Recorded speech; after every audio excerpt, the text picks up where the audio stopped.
এখানে আমি হাফ কাপের একটু কম গরম দুধের মধ্যে 2 টেবিল স্পুন কাস্টার্ড পাউডার দিলাম। প্রথমে 1 টেবিল স্পুন দিয়ে দিয়েছিলাম, ক্যামেরা অফ হয়ে গেছিলো, পরে আবারও 1 টেবিল স্পুন দিলাম। আর গরম দুধ দেওয়ার পর কাপটা কেটে গেছে, যাই হোক। তো এটা আমি ভালো করে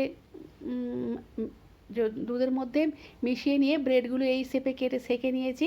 তারপর দুধের মধ্যে আমি আমার স্বাদ মতো চিনি দিলাম। আপনারা আপনাদের স্বাদ মতো যতটা মিষ্টি খেতে চাইবেন চিনি দিয়ে দুধটাকে গাঢ় করে ফুটিয়ে নিলাম। আর দিয়ে দিলাম দুধে মেশানো কাস্টার্ড পাউডার দিয়ে দিলাম, দিয়ে আবারও মিশিয়ে আরও একটু ফুটিয়ে নেব। পুরো ঘন হয়ে গেছে। এরপর আমি ব্রেডের উপর ব্রেডগুলো প্লেটে সাজিয়ে নিয়েছি, আর ঠিক এরকমভাবে মিল্কটা ব্রেডের ওপর ছড়িয়ে দিচ্ছি।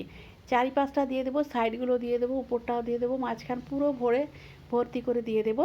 এই যে দেখুন ঠিক এরকমভাবে দিয়ে দিলাম। তারপর এর উপরে আমি বাদাম কুচি দিয়ে দিচ্ছি, পেস্তা, কাজু আর বাদাম কুচি করে রেখেছিলাম, এটা দিয়ে দেবো।